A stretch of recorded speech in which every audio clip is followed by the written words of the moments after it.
Hello students, आज मैं आपके सामने फिर नए वीडियो के साथ। हमने लास्ट क्लास में क्या पढ़ा था? हम लोगों ने लास्ट क्लास में अवतल दर्पण द्वारा विभिन्न स्थितियों में स्थित वस्तुओं के प्रतिबिंब कैसे बनते हैं उसे हमने पढ़ा था। मतलब कि कहने का सेंस ये था कि हम लोगों ने देखा था कि अवतल दर्पण के जैसे कि वक्रता केंद्र पे जब वस्तु स्थित हो तो उसकी प्रतिबिंब कहाँ बनती है। फिर हमने देखा था कि जब वस्तु की स्थिति वक्रता केंद्र से दूर पे हो तो प्रतिबिंब कहाँ बनती हो। तो तरह तरह के मैंने केसेस देखा था हमने, और उसी के आधार पे कैसे इमेज बनते हैं, इमेज लॉ को कंसेप्ट को अप्लाई करके हम लोगों ने देखा था कि कैसे कैसे इमेज बनते हैं अवतल दर्पण पे। आज स्टूडेंट्स हम लोग देखेंगे उत्तल दर्पण में इमेज कैसे बनते हैं, जब वस्तु को कहाँ कहाँ रखा जाए, कैसे कैसे पोजिशंस पे रखते हैं तो इमेज कहाँ कहाँ बनते हैं, इस चीज़ को हम लोग स्टूडेंट्स देखेंगे। तो सबसे पहला स्टार्ट करते हैं स्टूडेंट्स बिना कुछ देर किए उत्तल दर्पण पे। ठीक है स्टूडेंट्स, तो देखिए जैसा कि आप लोग को पता है कि उत्तल दर्पण होते कैसे हैं। उत्तल दर्पण वैसा दर्पण होता है जिसका परावर्तक सतह क्या होता है, उठा हुआ रहता है, उत्तल उभरा हुआ।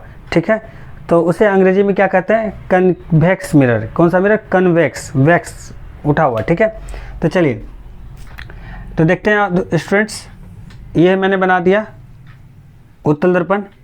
इसका एक अंदर वाला पार्ट क्या करना है स्टूडेंट्स, पॉलिश करना है। आप लोगों को सबको पता है एज इट इज़, जैसे मैंने बताया है ये P कहलाता है, इधर पे क्या होगा, ये C होगा, F होगा। तो चलिए हम देखते हैं पहले स्टार्टिंग, पहले रूल्स बता देता हूँ। उत्तल दर्पण के कुछ रूल्स जो थे हमने पढ़ा हुआ है, बट मैं एक बार रिवाइज करवा देता हूँ। तो देखिए स्टूडेंट्स, सबसे पहला रेज आएगी मुख्य अक्ष के समानांतर, वो आके टकरा के चली जाएगी, डाइवर्ज कर जाएगी। डाइवर्ज कर जाएगी मतलब इसे फैला दिया जाता है। और उत्तल दर्पण क्या करती है, रेज जो मुख्य अक्ष के समांतर आती है उसे फैला देती है। तो मुख्य अक्ष के समांतर जो रेज आई वो उत्तल दर्पण से टकरा के क्या हुई, डाइवर्ज कर गई।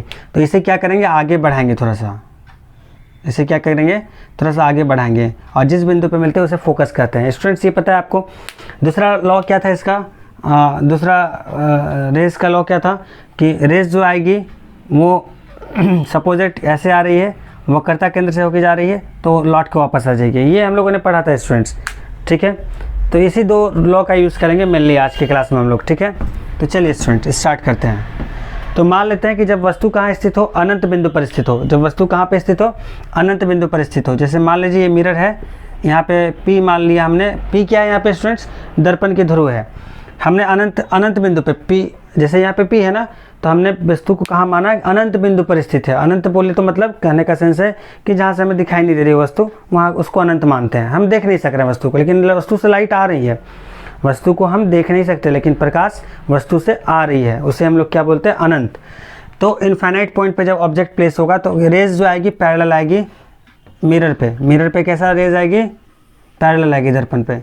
दर्पण पे कैसे आएगी, पैरेलल आएगी। देखिए स्टूडेंट सिंपल सा कंसेप्ट है, ज़्यादा कुछ नहीं कन्फ्यूजन होगा इसमें। रेस क्या आएगी, पैरेलल आएगी। पैरेलल आने के बाद रेस क्या होगी, आप लोगों को सबको पता है कि ये कौन सा मिरर है, ये मिरर है आपका उत्तल दर्पण। कौन सा दर्पण है, उत्तल दर्पण। उत्तल दर्पण का काम क्या होता है, उत्तल दर्पण का काम होता है कि प्रकाश की किरण जो उस पर पड़े उसको क्या कर देना, फैला देना, डाइवर्ज कर देना। तो डाइवर्ज करेगी तो रेज किधर जाएगी, चली गई ऐसे। रेस किधर जाएगी, जितने एंगल से पड़ी चली गई ऐसे। ठीक है, ये इधर चली गई, इधर चली गई। और सभी रेस को आगे बढ़ाएंगे, सभी रेस को आगे बढ़ाएंगे तो एक किसी पर्टिकुलर बिंदु पे मिलेगी, दैट इज़ क्या, वो क्या कहलाएगी, फोकस। वो क्या कहलाएगी, हमारा फोकस कहलाएगी। एक मिनट, इस रेस को हम नहीं लेते हैं, मिटा देते हैं इसको। ठीक है, इतना पे काम बन जाएगा। तो सारा रेस कहाँ पे, फोकस कहाँ पे मिल रही है, एक पॉइंट पे मिले, दैट इज़ कॉल्ड फोकस। हम लोग पढ़ चुके हैं। ठीक है, तो डाइवर्ज कर दी इन्होंने रेस को, समझ में आ रहा है। तो हम देख रहे हैं जब वस्तु अनंत स्थिति पर स्थित हो, तो अनंत पे स्थित हो, जब वस्तु की स्थिति अनंत पर हो तो प्रतिबिंब कहाँ बन रही है, फोकस पे बन रही है। फिर से इसको मैं दोबारा बना रहा हूँ फिगर को, फिर से देखेंगे, कोई कन्फ्यूजन नहीं होना चाहिए स्टूडेंट्स। देखिए हमने इसे बनाया इस टाइप से, इसको पॉलिश कर दे रहे हैं। पहले पॉलिश कर दिए, प्रकाश की किरण आई, ये टकरा के क्या हुई, डाइवर्ज कर गई। हमने इसको आगे बढ़ाया, फोकस पे मिली, यहाँ से प्रकाश की किरण आई, डाइवर्ज कर गई, इसको आगे बढ़ाया, फोकस पे मिली, और एक रेस सीधा आई, सीधा निकल गई, वापस लौट आई। तो हम लोग स्टूडेंट्स क्या देख रहे हैं कि जब वस्तु की स्थिति उत्तल दर्पण के लिए अनंत पे हो तो प्रतिबिंब कहाँ बन रही है, फोकस पे। प्रतिबिंब कहाँ बन रहा है, फोकस पे। तो लिखिए केस 1 नंबर, जब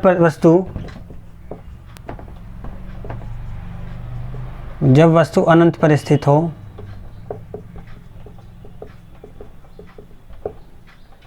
तो प्रतिबिंब कहाँ बन रहा है, फोकस पर।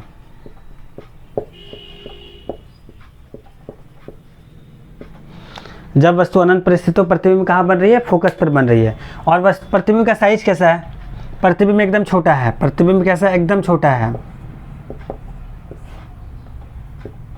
प्रतिबिंब बहुत छोटा है, आभासी है, सीधा है, ठीक है। When object is placed at infinite point, then image formed at focus। Image कहाँ फॉर्म हो रही है, फोकस पे हो रही है, ठीक है स्टूडेंट्स। इमेज कहाँ पे बन रहा है, फोकस पे बन रहे हैं। 1 मिनट,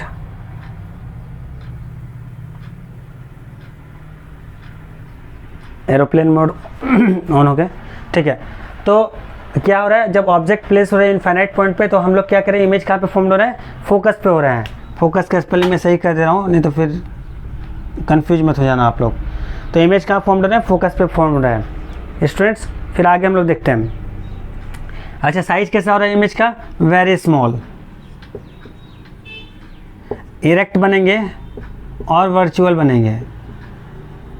तो देखिए स्टूडेंट्स, मैं बात कर रहा हूँ, मैंने पिछले क्लास में भी बताया था, मैं ऐसे खड़ा हो गया हूँ अपने राइट हैंड साइड, मेरा राइट हैंड, आप भी इस टाइप से खड़े हो जाए मेरी तरफ, अपने राइट हैंड साइड देखेंगे। तो अपने राइट हैंड साइड देखेंगे क्या, कि जो भी इमेज बनना है, जितने भी इमेज बनेंगे सारा रियल होंगे और इन्वर्टेड होंगे। आपके लेफ्ट हैंड साइड जो भी इमेज बनेंगे, लेफ्ट हैंड साइड जो भी इमेज बनेंगे सारा इरेक्ट बनेंगे, यानी सीधा बनेंगे और काल्पनिक बनेंगे। याद रखिएगा फिर से एक बार, आपके राइट हैंड साइड जो भी इमेज बनेंगे, इधर साइड मिरर अभी रख दिया ना, ये मिरर है ना, मिरर का इधर साइड इमेज बन रहा है क्या, नहीं बन रहा है। मिरर का किधर बन रहा है, इधर बन रहा है। मेरे हाथ के इधर बन रहा है, देखिए इधर इमेज बन रहा है, मेरे हाथ के इधर इमेज नहीं बन रहा है, तो इधर इमेज बन रहा है। दैट मीन्स जो भी इमेज बनेगा, जितने भी बनेंगे, हम लोग जितने भी केस देखे सब में यही चीज़ मैं देख रहा हूँ। तो आप एकदम कंसेप्ट दिमाग बैठा लें कि इधर साइड जो भी इमेज बन रहे हैं आपके मिरर के साइड, यानी आपके राइट, आपके लेफ्ट हैंड साइड में इस तरह खड़ा होंगे, तब जिस तरह मेरे तरफ आएंगे तो मेरे तरह, तो इधर जितने भी इमेज बन रहे हैं कैसे बन रहे हैं, सारा सीधा बनते हैं और काल्पनिक बनते हैं, बिल्कुल सही। और इधर हाथ में जितना भी बनेगा, इस साइड में जितना मेरे राइट हैंड साइड, सारा कैसे बनेगा, उल्टा बनेगा और वास्तविक बनेगा। Very good. तो इस केस को अपने दिमाग में सेट करके, इधर बन रहा है तो इरेक्ट और वर्चुअल बन रहा है, ठीक है। नेक्स्ट केस देखते हैं, केस नंबर 2।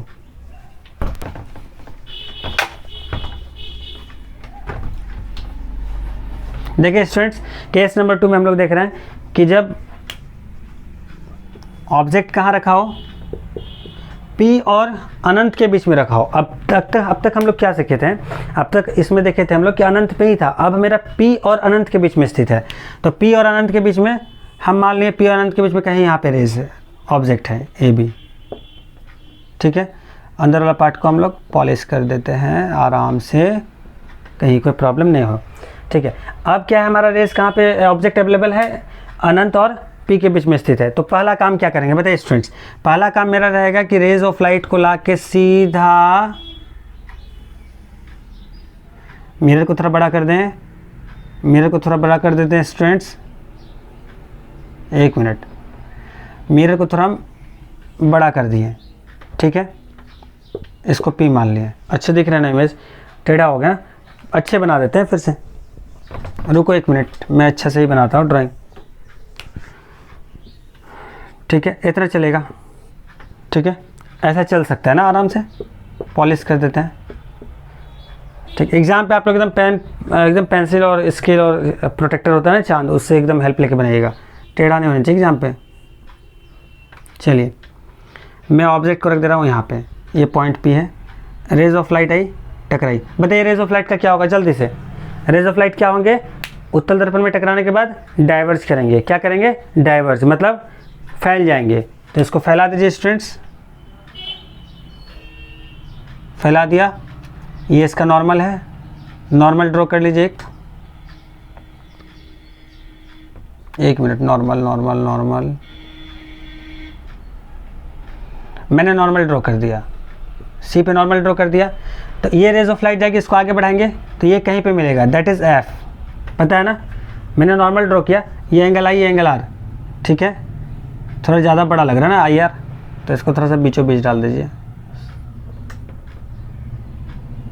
ठीक है। ये एंगल आई, ये एंगल आर, ठीक है। देखिए स्टूडेंट्स, अब क्या होगा, एक रेज हम लोग लाएंगे कहाँ से, एक रेज लाएंगे सीधा सेंटर ऑफ कर्वेचर से जाके सेंटर ऑफ कर्वेचर पे गुजरेगी, ठीक है।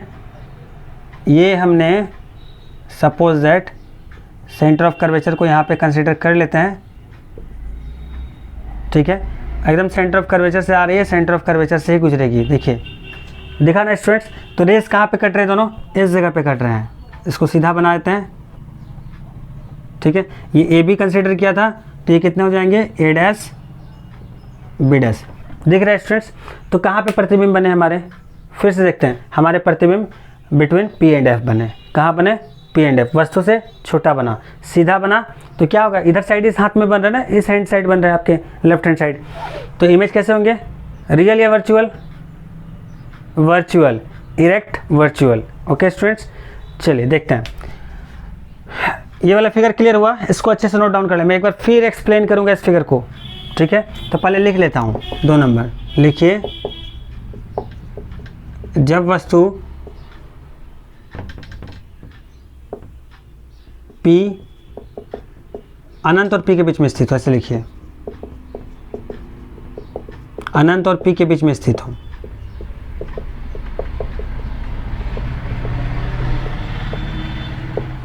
when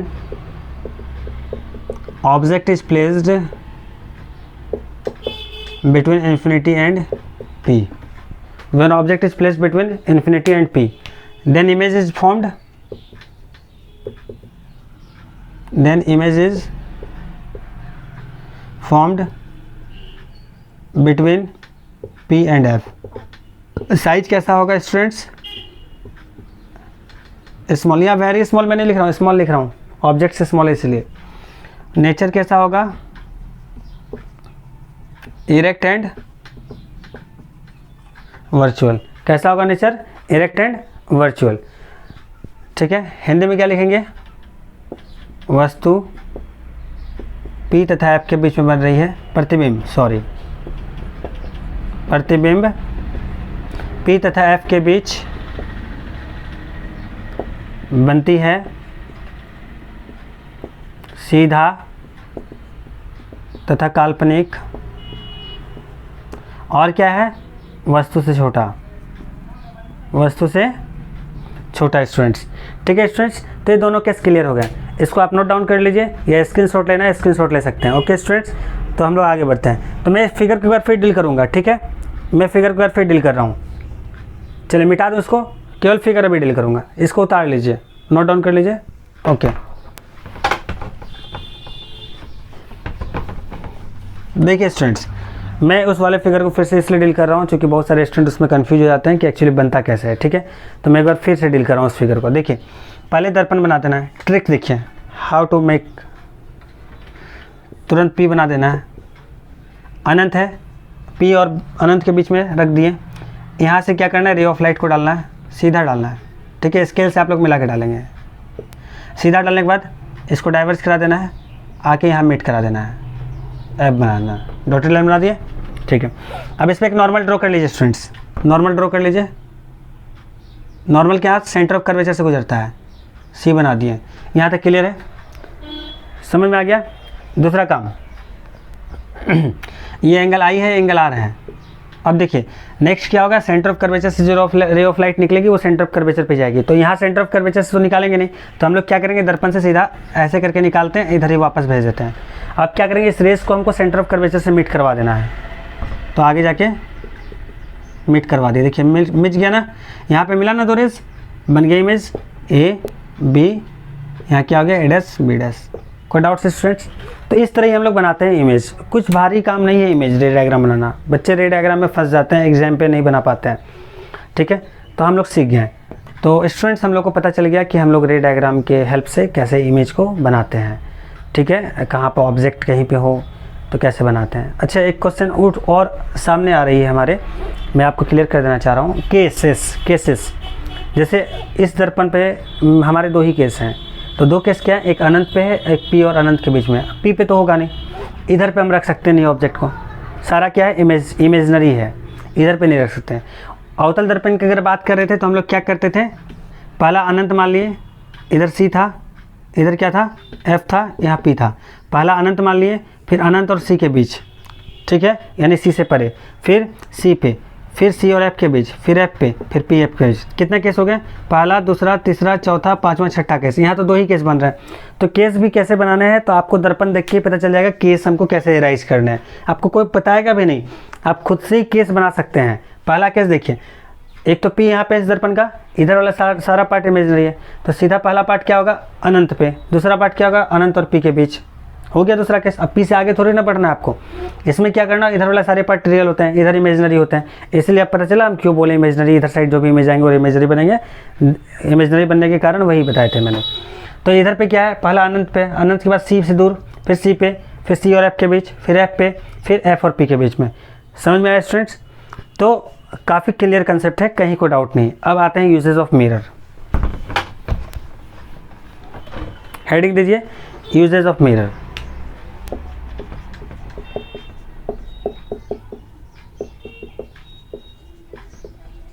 दर्पण के उपयोग।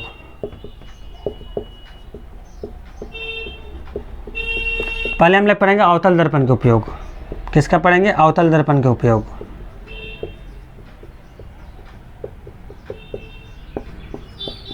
यूजेस ऑफ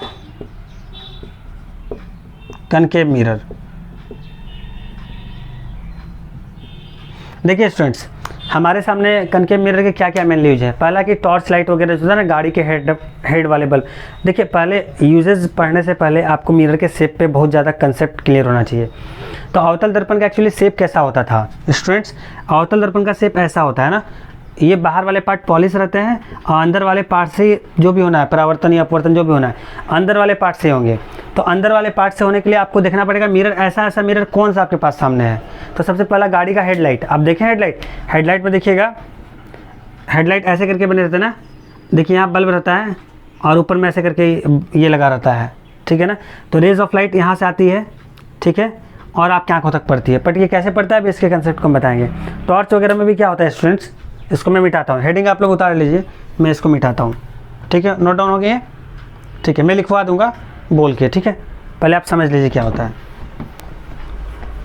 देखिए हम लोग क्या करते हैं, जैसे टॉर्च वगैरह का लाइट है, उसमें क्या करते हैं, इस टाइप से रहता है ना बना हुआ टॉर्च एक्चुअली बना हुआ किस टाइप से रहता है, ऐसे रहता है ना, ऐसे करके रहता है, यहाँ पे बल्ब रहते हैं, फिर यहाँ पे ऐसे रहता है, ठीक है, ठीक है, यहाँ से रेज ऑफ लाइट निकलती है ऐसे करके, है ना। टॉर्च एक्चुअली ऐसे ही बना हुआ होता है। तो हम लोग स्टूडेंट समझते हैं पहले कि टॉर्च में एक्चुअली क्या होता है। तो यहाँ पे सपोजिट हम लोग क्या करते हैं, पहले एक प्रिंसिपल को समझते हैं कि ये प्रिंसिपल अक्ष है P, यहाँ पे F है, यहाँ पे C है। सपोजिट बाहर वाले पार्ट पॉलिश कर दिए स्टूडेंट्स, कंपलसरी यही है। अब देखिए रेज ऑफ लाइट जब आती है, प्रकाश की किरण समांतर मुख्य अक्ष के, तो फोकस होकर गुजर जाती है ना। जितने भी रेज ऑफ लाइट आएंगे समांतर कहाँ से गुजरेंगी, फोकस से गुजरेंगी। इसको अच्छे से मिला के गुजारना है, ठीक है, नहीं भी गुजरे तो मिला के गुजार देना है। सॉरी 1 मिनट, इसको अच्छे से बनाते हैं ना। रे डायग्राम में बड़ा एकदम संभल के बनाना पड़ता है, ठीक है ना। कभी भी रे डायग्राम में हड़बड़ी से नहीं बनाना है, एग्जाम पे एकदम मिला के हर चीज़ को मिला के बनाना है। बस आपको थ्योरी पता आना चाहिए किस प्रिंसिपल पे काम करते हैं, क्या करना है, बाकी आपको सारे काम मिला के करना ही है। रेज आए, फोकस से हमने मिला दिए, ठीक है, इधर से भी रेज आए, हमको फोकस से ही गुजारना है स्टूडेंट्स, याद रखिएगा, ऐसा नहीं कि आप दूसरी जगह से गुजार देंगे, ठीक है। तो हमने स्टूडेंट्स क्या देखा, कोई भी रेज जो प्रिंसिपल अक्ष के समांतर आएगी तो कहाँ से गुजरेंगे, फोकस से ही गुजरेंगे, है ना। कोई भी रेज आएंगे अवतल दर्पण पे, तो वो समांतर क्या होंगे, मुख्य अक्ष के समांतर होगी, तो मिरर से टकराने के बाद कहाँ से गुजरेंगे, फोकस से गुजरेंगे। ठीक है स्टूडेंट्स, तो देखिए अगर कोई लाइट यहाँ समझिएगा टकराया, फोकस से गुजरा, अभी कोई लाइट क्या हो रहा है, सपोजिट की फोकस से ही आ रहा है, सपोजिट हम इसको क्या किए, फोकस है, फोकस से ही आ रहा है, तो हम मुख्य अक्ष के समांतर हो जाएगा। हमने ये भी रूल पढ़ा है ना, फोकस से हो क्या आएगा, तो किधर समांतर हो जाएगा, मुख्य अक्ष के समांतर हो जाएगा, प्रिंसिपल एक्सिस के पैरेलल हो जाएंगे। जब रे ऑफ लाइट फोकस से होकर आएगी ना, तो मुख्य अक्ष के समांतर हो जाएगी। इसी सिद्धांत का यूज करेंगे अभी लोग टॉर्च पे। देखिए पहले तो फिर से मैं एक बार रिवाइज करवा रहा हूँ। पहला कंडीशन क्या है कि जब रे ऑफ लाइट, प्रकाश की किरण आके दर्पण पे पड़ने के बाद मुख्य अक्ष के समांतर आएगी और दर्पण पे पड़ेगी, तो टकरा के कहाँ से गुजरेगी, फोकस से गुजरेगी। उसी तरह क्या है, फोकस से अगर आएगी तो मुख्य अक्ष के समांतर हो जाएगी, मतलब जस्ट इसका उल्टा, इस वाले केस का जस्ट उल्टा। देखिए स्टूडेंट्स, जैसे है ना, मुख्य अक्ष के समांतर की, फोकस से गुजरी, क्लियर है, तो उसी तरह क्या होगा, फोकस से गुजरेगी, मुख्य अक्ष के समांतर हो जाएगी। बात क्लियर है दोनों केस। अब समझते हैं दर्पण पे, एक टॉर्च पे कैसे काम करते हैं। तो टॉर्च जो होता है ना, एक्चुअली टॉर्च सपोजिट ऐसे हुआ, हम क्या करते हैं, उसके बल्ब को कहाँ पे सेट करते हैं, फोकस पे सेट करते हैं। कहाँ पे सेट करते हैं, फोकस पे सेट करते हैं, दर्पण का सेट कर दिए। अब इससे रे ऑफ लाइट आएगी, ठीक है, टकराएगी इस जगह पे, तो कहाँ जाएगी, समांतर हो जाएगी, किसके, मुख्य अक्ष से समांतर हो जाएगी। जितने भी रेज ऑफ लाइट आ रहे हैं, इससे रेज ऑफ लाइट आए, टकराए, किसके समांतर हो जाएगी, और बताइए, इधर से आए, टकराए, चले गए इधर, और जितने बना सकते हैं आप बना लो।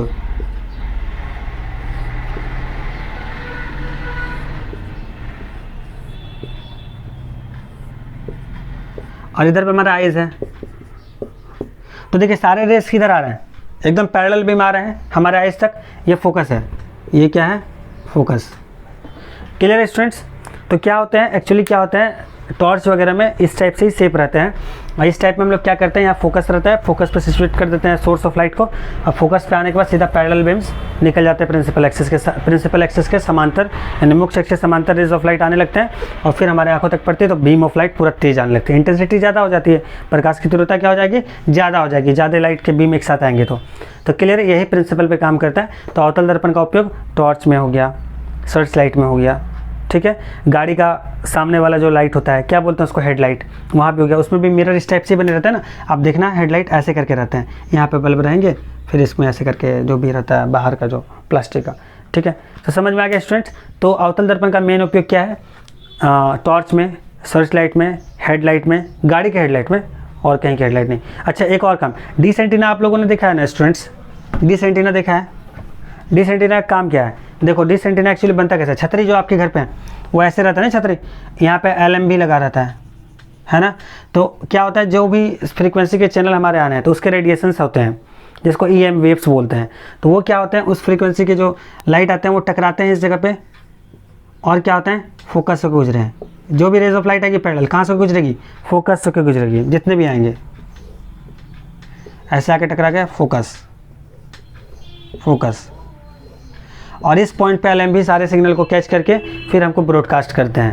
तो डिश एंटीना में भी किसका एप्लीकेशन हम लोगों ने यूज किया, अवतल दर्पण का एप्लीकेशन यूज हुआ। समझ में आया स्टूडेंट्स। और एक है सोलर कुकर। सोलर कुकर में क्या होता है देखते हैं। सोलर कुकर में यूजेस देखते हैं। सोलर कुकर में भी अवतल दर्पण का यूज होता है। कैसे होता है स्टूडेंट्स बता सकते हैं आप लोग। देखिए हमको तो सोलर कुकर में खाना बनाना है। सोलर तो सूर्य की ऊर्जा से काम करता है, तो सूर्य का लाइट आया पड़ा, हम उसको कैप्चर किए। कैप्चर करने के बाद क्या हुआ, देखिए प्रिंसिपल देखिए कितना इजी प्रिंसिपल है कि यहाँ से लाइट आएगी सारा। अवतल दर्पण का काम क्या है, पहला देखिए किसी भी यूजेस पढ़ने के लिए हम पढ़ेंगे उस दर्पण का एक्चुअली काम क्या होता है। तो इसका काम क्या है, सारे लाइट को क्या करना, कन्वर्ज करना, अपसरित करना, यानी किसी एक पॉइंट पे लाके मिला देना, किसी एक पॉइंट पे ही फोकस करना। अवतल दर्पण का एक्चुअली मेन काम क्या है, किसी लाइट को लाके किसी एक पॉइंट पे ही फोकस करना। तो देखिए जो भी रेज ऑफ लाइट आएगी पैरेलल, सोर्स ऑफ जहाँ से सोर्स है सन है हमारा, तो सारे लाइट को लाके फोकस पे एक ही पॉइंट पे आके फोकस करेगी। तो सारे लाइट को क्या हो रहा है, हम एक ही जगह पे आके मैच करवा रहे हैं फोकस पे। जितने रे ऑफ लाइट हैं फोकस पे, जितने रे ऑफ लाइट हैं फोकस पे, जितने आए फोकस पे, फोकस पे। अब बताइए सारे लाइट आएंगे फोकस पे, एक पॉइंट पे हम उसको कन्वर्ज करेंगे तो खाना ऑटोमेटिक जल्दी पकेगा ना। तो सोलर कुकर में क्या होता है, यही प्रिंसिपल होता है, एक बक्सा रहता है, उसमें क्या होता है, ब्लैक रंग का ये रहता है, फिर ऊपर से लाइट आती है, उसको हम लोग कैप्चर करते हैं, उसका फिर फोकस करवा देते हैं अवतल दर्पण लगा के। अवतल दर्पण पे उसमें सोर्स ऑफ लाइट को क्या हुआ, पैरेलल बीम्स को लाके हम लोग अवतल दर्पण पे परावर्तित अवतल दर्पण पे उसको स्ट्राइक करवाते हैं। उसको स्ट्राइक करवाने के बाद फिर वो रेज ऑफ लाइट फोकस एक पॉइंट पे आके उसको कन्वर्ज करवा देते हैं, यानी अपसरित करवा देते हैं। इससे क्या होता है, हमारा खाना जल्दी पकता है। समझ में आया स्टूडेंट्स? तो इस तरह हम लोग अवतल दर्पण के उपयोग कर चुके हैं। तो टोटल हम लोग यूजेस क्या क्या हो गए, फिर से एक बार। अवतल दर्पण का उपयोग टॉर्च में, सर्च लाइट में, गाड़ी के हेडलाइट में, 3 हो गया। चौथा सोलर कुकर में। 5वां डिश एंटीना में, टाटा स्काई DTH जो भी है उसमें क्या, उसमें यूज करते हैं। तो 4-5 और क्या है, हजामत की नाई वाला दाढ़ी में, है ना, हमारे जो सैलून वगैरह में यूज होते हैं हजामत वाले दाढ़ी उड़ी बनाने में, उसमें भी अवतल दर्पण का यूज हो जाता है ना। ठीक है स्टूडेंट्स, तो अब उत्तल दर्पण का यूज समझते हैं। उत्तल दर्पण का यूज कहाँ कहाँ है बता सकते हैं? तब तक आप लोग ट्राई कीजिए। 1 मिनट मैं थोड़ा सा पॉज करता हूँ वीडियो। ओके स्टूडेंट्स, तो हम लोग देख रहे हैं अब उत्तल दर्पण के उपयोग देख रहे हैं। अवतल दर्पण के उपयोग क्लियर हो गया ना, मैं एक बार फिर से रिवाइज करवा दे रहा हूँ। अवतल दर्पण का मेन उपयोग क्या हो गया, अवतल दर्पण के द्वारा पहले समझते हैं। अवतल दर्पण के द्वारा जो प्रतिबिंब बनता है वो एक पॉइंट पे आके फोकस होता है। सारे रेस को क्या करते हैं, लाके एक पॉइंट पे कन्वर्ज कर दे। जैसे रे ऑफ लाइट ऐसे आया ना, ऐसे आया कन्वर्ज कर दिए, ऐसे आया कन्वर्ज कर, सारे रे ऑफ लाइट को लाके एक पॉइंट पे आके फोकस कर देना है, एक पॉइंट पे आके फोकस कर देना है। ठीक है, रेज ऑफ लाइट ऐसे करके आई, टकराने के बाद एक पॉइंट पे फोकस हो गई, जिधर से भी आएगी। मान लो कि एक पॉइंट, सपोजिट एक पॉइंट है, हमको इस पर फोकस करवाना है, तो हम यहाँ पे क्या लगाएंगे, अवतल दर्पण लगाएंगे। आया रेज ऑफ लाइट, टकरा के फोकस, टकराया फोकस, इधर से भी आए फोकस, मतलब किसी एक पॉइंट पे आके कन्वर्ज कर जाना रेस का। ठीक है, ये मेन इसका कारण होता है, मेन इसका मतलब प्रिंसिपल होता है अवतल दर्पण का। इसी सिद्धांत पे काम करते हैं।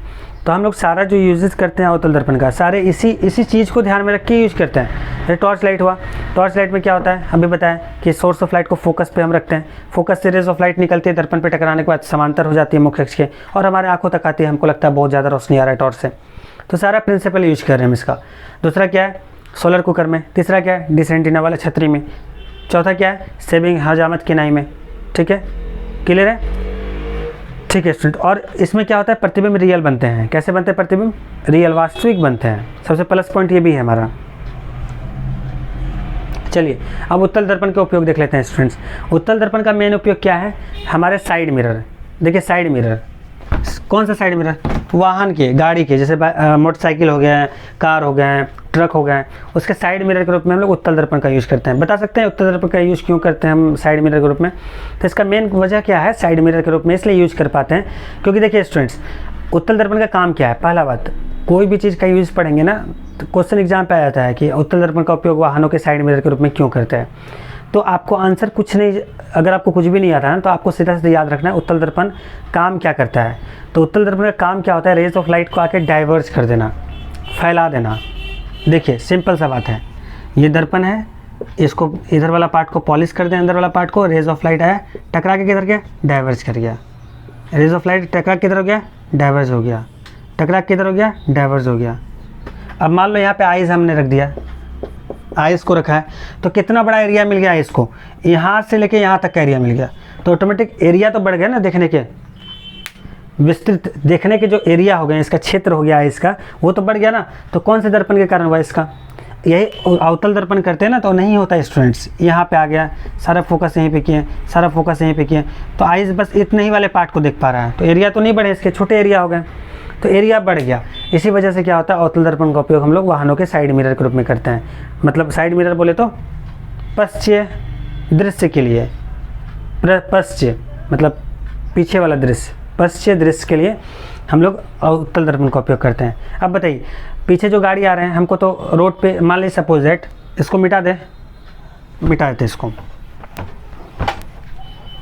देखिए जैसे मान लीजिए एक साइड मिरर ऐसे करके लगा हुआ है, अगर यहाँ पे एक कार का फोटो बन रहा है सिंपल सा इतना बड़ा, और वो इतना बड़ा स्पेस ले लिया, तो हम साइड के और पेड़ वृक्ष वगैरह कहाँ से देख पाएंगे रोड के, नहीं देख सकते हैं। तो इसलिए क्या हो रहा है कि हमको एक कार का फ़ोटो नहीं चाहिए, पीछे की जो हम कार चला रहे हैं, पीछे से आ रहे हैं कोई बाइक, या बाइक चला रहे हैं पीछे से कोई साइकिल वाला आ रहा है, या कार आ रहा है, ट्रक आ रहा है, तो साइड साइड ट्रक के बगल से भी कोई ट्रक आ रहा है, इधर से भी कोई ट्रक आ रहा है, उसको भी देखना है। तो इसलिए हम लोग क्या करते हैं, उत्तल दर्पण का उपयोग करते हैं, क्योंकि इसके एरिया बहुत वाइड होता है। और इमेज कैसे बनते हैं उत्तल दर्पण पे, छोटे बनते हैं, बड़े भी नहीं बनते हैं। यानी एक क्या हो गया, अगर हम ये दर्पण अगर उत्तल दर्पण है, उत्तल दर्पण कैसा होता है, बाहर से उठा हुआ रहता है। आप गाड़ी के वाहनों को देखेंगे ना, बाहर से उठा हुआ रहेगा, ये बाहर से कैसा रहेगा, उठा रहेगा।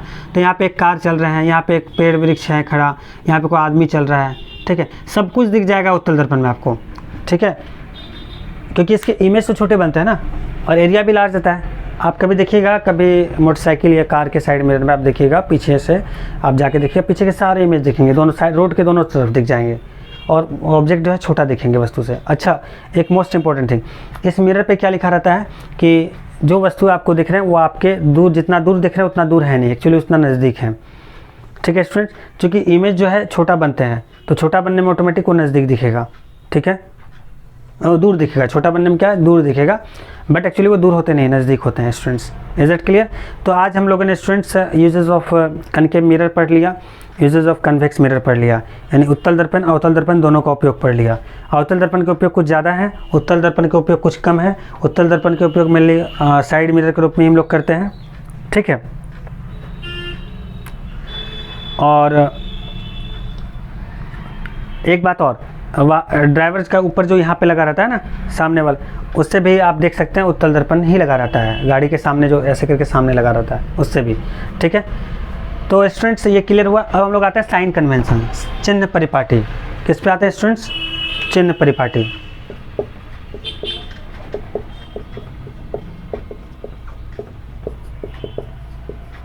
साइन कन्वेंशन मैं इसमें ज़्यादा टाइम नहीं लूँगा, 2 मिनट में डिस्कस करके क्लियर कर दूंगा, एकदम कोई कंसेप्ट नहीं। बहुत सारे बुक्स में बहुत सारे कुछ थ्योरीज लिखे रहते हैं, मैं वो सब कुछ नहीं बताने वाला, मैं बस एक कंसेप्ट देने वाला हूँ, बस उसी को याद रखेंगे आप लोग। नोट डाउन कर लीजिए, साइन कन्वेंशन। आते हैं आगे, मिटाते हैं इसको। देखिए, हम एक मिरर बनाते हैं सिंपल, ये बना दिया हमने, इसका बाहरी पार्ट को पॉलिश कर दिया। बताइए स्टूडेंट, इधर क्या रहता है P, इधर क्या रहता है F, यहाँ पे क्या होता है C, ठीक है। इस वाले मिरर को देखिए, दिख रहा है ना ऊपर, ठीक है। इधर क्या होता है, इसमें कौन सा पार्ट पॉलिश कर दिया, अंदर वाला। इधर क्या होता है F, इधर क्या होता है C। चलिए स्टूडेंट, एकदम बहुत इजी ट्रिक पे समझेंगे। आप कोई भी मिरर हो, आप सीधा ध्रुव पे खड़े हो जाए, उसका खड़े हो जाए। खड़े होने के बाद आपका राइट हैंड और एक लेफ्ट हैंड है। राइट हैंड में जो भी चीज़ पड़ जाए, जो भी, सारे को नेगेटिव लेंगे, कुछ सोचना नहीं है। लेफ्ट हैंड में जो भी पड़ जाए सारे को पॉजिटिव लेंगे, लेफ्ट हैंड में जो भी पड़ जाए सारे को पॉजिटिव लेंगे, राइट हैंड में जो भी पड़ जाए सारे को नेगेटिव लेंगे। चलिए इसको याद रखिएगा, लिख देते हैं। राइट हैंड में जो भी पड़ जाए सारे को नेगेटिव, लेफ्ट हैंड में जो भी पड़ जाए सारे को पॉजिटिव। बस इसी को याद रखिएगा स्टूडेंट्स, कुछ नहीं याद रखना है। साइन कन्वेंशन में लोग बहुत कंफ्यूज करते हैं, मैं वही कन्फ्यूजन वाला भी बताऊंगा, पहले इजी वाला बताता हूँ। चलिए आइए, P से F के बीच की दूरी क्या कहलाती है? फोकस दूरी, इसको F से नोट करते हैं। P से C के बीच की दूरी क्या कहलाती है? रेडियस ऑफ कर्वेचर, वो करता है त्रिज्या, इसको नोट करते हैं R से। चलिए इस दर्पण के लिए, ये कौन सा दर्पण है? अवतल। अवतल दर्पण के लिए F का वैल्यू कैसा होगा बताइए? किस हाथ में पड़ रही है? आप खड़ा हो जाओ इस तरह, किस हाथ में पड़ रही है? राइट हैंड में। राइट हैंड में पड़ रही है, ठीक है, राइट हैंड में पड़ रही है, तो क्या होगा F? नेगेटिव। R भी किस तरफ पड़ रहा है? राइट हैंड में, नेगेटिव। अगर आप इस तरह मुड़ के खड़ा हो तो राइट हैंड, और इस तरह जब बना रहे हो कॉपी में तो ये लेफ्ट हैंड पड़ जाएगा, ठीक है स्टूडेंट्स। कंफ्यूज नहीं होना है। मैं तो ज़्यादा समझता हूँ कि स्टूडेंट को बताने के लिए, समझाने के लिए हमको इधर मुड़ना पड़ता है, इसलिए मैं राइट हैंड बोल रहा हूँ। आप ऐसे करके लेफ्ट हैंड बनाओगे चित्र तो आपके लेफ्ट हैंड कहलाएंगे ये, ठीक है। तो लेफ्ट हैंड में जो पड़ जाए आपका हाथ में तो नेगेटिव हो जाएगा। कन्फ्यूज मत करना, ऐसे खड़ा होगे तो राइट हैंड आएगा, लिखने वक्त ऐसे आओगे तो लेफ्ट हैंड आएगा, ठीक है। तो आप सीधा सीधे समझो ना, आप पोल के इस साइड क्या बोलेंगे? आपके लेफ्ट हैंड बना ही रहोगे, कॉपी में तो बनाओगे ही ना, कॉपी में आप बनाएंगे तो इसको लेफ्ट हैंड ही मानिए, और उल्टा खड़ा हो जाइए तो राइट हैंड मानिए। मैं बस कंसेप्ट बता रहा हूँ कि इधर साइड जो भी रहेगा सारा क्या आएगा? नेगेटिव आएगा। चलिए, ऑब्जेक्ट भी किधर रहेंगे इस मिरर के लिए? जब भी ऑब्जेक्ट रहेंगे इधर साइड ही रहेंगे, तो यू भी कैसा होगा? नेगेटिव। ओके स्टूडेंट्स, इस मिरर के लिए, इस मिरर के लिए ऑब्जेक्ट कहाँ होता है? ऑब्जेक्ट इधर साइड ही होता है इसका भी, तो यू कैसा होगा इसका? नेगेटिव। चलिए अच्छा, इस मिरर के लिए प्रतिबिंब किधर बनते हैं? प्रतिबिंब 5 केस में इस साइड बनते हैं, तो भी बराबर नेगेटिव ही होगा मैक्सिमम केस में, लेकिन एक केस में प्रतिबिंब इधर बनते हैं, तो उस वाले केस में क्या हो जाता है? भी पॉजिटिव लेंगे। ठीक है, तो हम अकॉर्डिंग टू बताए ना आपको पोजीशन देखेंगे। अगर इस साइड बन रहा है तो इस साइड अगर मिरर के बन रहा है तो नेगेटिव, इस साइड बन रहा है तो पॉजिटिव। अब देखिए मिरर के इस साइड बन रहा है, सारा कुछ पॉजिटिव होगा इसका, देखिएगा सारा कुछ पॉजिटिव होगा। चलिए, तो यू केवल नेगेटिव होगा क्योंकि मिरर के इस साइड बन रहा है। ठीक है, तो यू नेगेटिव, बाकी क्या हो जाएगा? चलिए, एफ कैसा हो जाएगा? पॉजिटिव। आर कैसा हो जाएगा? पॉजिटिव। देखिए आर ये डिस्टेंस है ना, ये है ना। तो स्टूडेंट साइन कन्वेंशन में ये इतना ही था और कुछ नहीं था। हम लोग नेक्स्ट क्लास में करने वाले हैं आपका न्यूमेरिकल्स करने वाले हैं, तो नेक्स्ट क्लास न्यूमेरिकल्स का होगा। अभी तक हम लोगों ने बहुत कुछ पढ़ चुका, आप लोग सारे वीडियोस को अच्छे से रिवाइज़ करेंगे, रिवीजन करेंगे। और प्लीज़ रिक्वेस्ट है कि वीडियोस पसंद आए तो ज़रूर से ज़रूर सब्सक्राइब करें, शेयर करें। सब्सक्राइब करना ना भूलें दोस्तों, और लाइक, वीडियो देखने के बाद लाइक का बटन ज़रूर दबाएँ। ठीक है दोस्तों, ठीक है स्टूडेंट्स, तो हम लोग मिलते हैं नेक्स्ट क्लास में। नेक्स्ट क्लास आपका कल होगा। नेक्स्ट वीडियोस मतलब अपलोड हो जाएंगे, मैं पर डे हर एक वीडियो अपलोड कर रहा हूँ। आपको भी चाहिए कि आराम से सारे वीडियोस को अच्छे से पढ़ें, नोट्स प्रॉपर बनाएं। ऐसे में PDF नोट्स भी डालने वाला हूँ बहुत जल्दी डिस्क्रिप्शन पे। तो आपसे रिक्वेस्ट है स्टूडेंट्स कि ज़्यादा से ज़्यादा शेयर करें, सब्सक्राइब करें, लाइक करें। If you like this video then you will be benefited. Okay students, चलिए तब तक के लिए बाय, टेक केयर।